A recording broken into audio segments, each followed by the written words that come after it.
Assalamualaikum warahmatullahi wabarakatuh. Perkenalkan, nama saya Cynthia Kusmawati dari jurusan Bimbingan dan Konseling semester 3 Fakultas Keguruan dan Ilmu Pendidikan Universitas Masung. Jadi teman-teman, di sini saya akan membahas mengenai bagaimana sih seharusnya peran pendidik dan guru BK khususnya terkait inovasi dan penggunaan teknologi pada saat ini. Nah, teman-teman, dengan adanya perkembangan teknologi dan informasi, ini sangat menandakan bahwa telah terjadi perwujudan suatu perubahan ke arah yang lebih positif terkait budaya yang dimiliki oleh manusia. Nah, teknologi sendiri merupakan suatu alat untuk membantu atau mempermudah manusia dalam bekerja sehingga manusia tersebut bekerjanya akan jauh lebih efektif. Nah, teman-teman, dengan adanya perkembangan teknologi dan informasi, ini sangat menandakan bahwa telah terjadi perwujudan suatu perkembangan ke arah yang lebih positif terkait budaya yang dimiliki oleh manusia. Nah, teman-teman, sebelumnya apa kalian tahu apa itu teknologi? Jadi, teman-teman, teknologi merupakan suatu alat untuk membantu atau mempermudah manusia dalam suatu pekerjaan, sehingga pekerjaan tersebut akan jauh lebih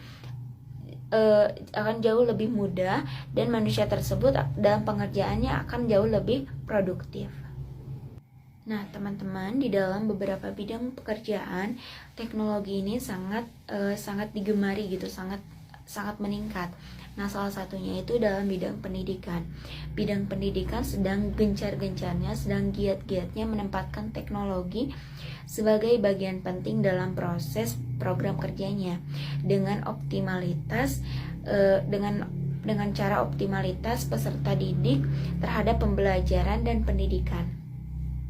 Nah, salah satu usaha dalam meningkatkan kualitas pendidikan melalui teknologi yaitu dengan cara memanfaatkan media-media pembelajaran yang berbasis komputer yang nantinya diharapkan akan menarik minat bagi peserta didik dalam proses pembelajaran. Nah, teman-teman, banyak sekali media pembelajaran yang telah tersedia saat ini, salah satunya seperti e-learning, pembelajaran berbasis multimedia, dan masih banyak lagi materi pembelajaran yang dapat diakses secara gratis oleh peserta didik yang nantinya akan membantu meningkatkan kualitas pribadi dari seorang peserta didik tersebut.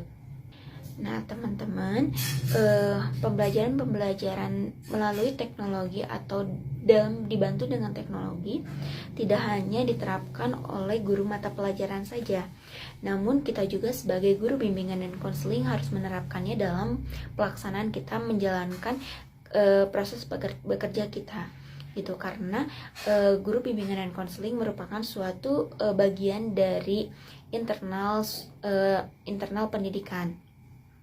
Nah, seperti yang telah dicatat dalam Undang-Undang Nomor 20 Tahun 2003 tentang Pendidikan Nasional serta penegasan profesi bimbingan dan konseling dalam tatanan pendidikan. Nah, seharusnya ini dijadikan sebagai acuan utama bagi para konselor seperti kita gitu, agar dapat menjalankan tugasnya dengan maksimal, termasuk dalam pengoptimalan peranan teknologi dan informasi gitu. Jadi kita itu tidak hanya memberikan pelayanan yang monoton gitu, kita juga harus memberikan pelayanan semenarik mungkin sehingga peserta didik tidak akan merasa kejenuhan ketika mendapatkan pelayanan dari konselor gitu. Technology is a tool, a means to end, not the end itself. Dalam konteks pendidikan, sesungguhnya peran teknologi informasi adalah sebagai enabler atau alat untuk memungkinkan terjadinya suatu proses pembelajaran yang efektif dan efisien serta menyenangkan. Seperti yang telah diterapkan dalam pendidikan di Singapura, mereka membuat pembelajaran lebih menarik dan lebih mengesankan gitu, dengan menggunakan teknologi, sehingga siswa atau peserta didik jauh lebih efektif dalam proses pembelajarannya, dan nantinya peserta didik tidak akan merasa kejenuhan dan kebosanan dalam melaksanakan pembelajaran, sehingga tidak ada lagi embel-embel seperti apakah besok kita akan masuk lagi, akan menjalankan pendidikan atau hari-hari seperti sebelum-sebelumnya gitu. Tidak ada lagi kata-kata seperti itu jika pembelajaran dikonsep atau dikaji sedemikian rupa sehingga pembelajaran itu akan jauh lebih menyenangkan.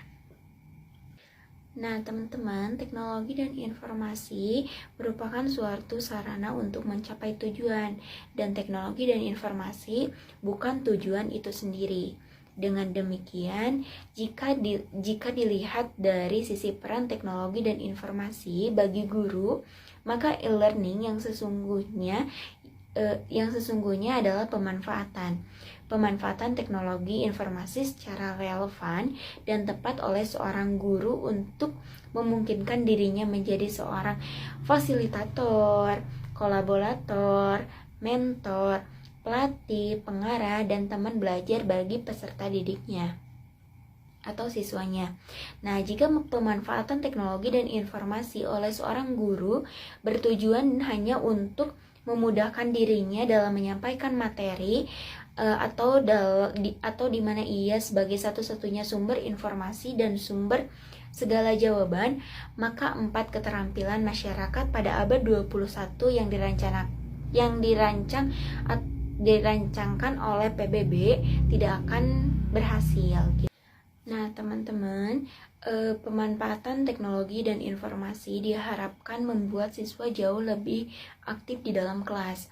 Nah, jika pemanfaatan teknologi dan informasi akan membuat siswa tetap menjadi seseorang yang pasif, maka seperti misalkan guru ketika seperti halnya ketika siswa-siswa mendengarkan guru yang mengajar menggunakan slide presentasi, di mana yang masih dominan hanyalah seorang guru dan para peserta didik hanya diam memperhatikan seorang guru tersebut, maka sia-sialah teknologi tersebut digunakan dalam ilmu pendidikan. Nah, teman-teman, jika merujuk pada Permendiknas nomor 27 tahun 2008 tentang standar kualifikasi akademik dan kompetensi seorang konselor SKAKK, maka upaya profesionalisasi merupakan harga mati untuk meningkatkan mutu layanan bimbingan dan konseling.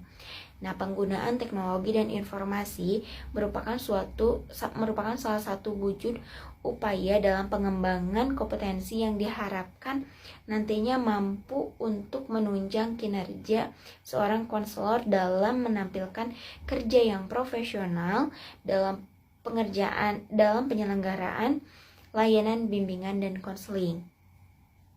Nah, efisiensi dan efektivitas yang dijanjikan dalam menampilkan kompetensi sebagaimana yang dimaksud selayaknya menjadi pertimbangan yang mendorong peningkatan peranan teknologi dan informasi dalam layanan yang diberikan kepada siswa, sehingga konselor dapat memberikan layanan yang sangat up to date sesuai dengan perkembangan zaman dan perkembangan peserta didik. Nah, teman-teman, di dalam kegiatan bimbingan dan konseling di sekolah, ini merupakan salah satu komponen yang sangat penting dalam pendidikan yang memanfaatkan suatu teknologi informasi. Nah, bimbingan dan konseling perlu memperhatikan perkembangan teknologi informasi untuk bisa memberikan layanan bimbingan dan konseling yang menarik bagi para peserta didik atau siswa. Karena teknologi informasi menjadi salah satu sarana bagi terlaksananya layanan bimbingan dan konseling. Nah, oleh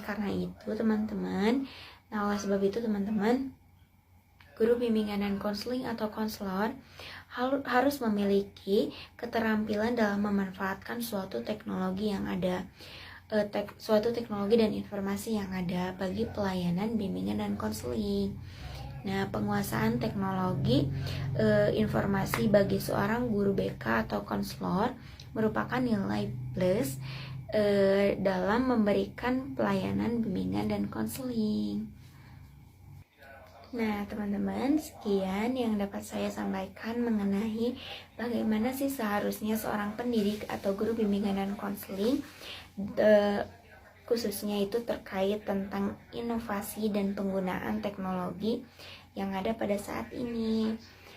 Sekian, wassalamualaikum warahmatullahi wabarakatuh. Dadah.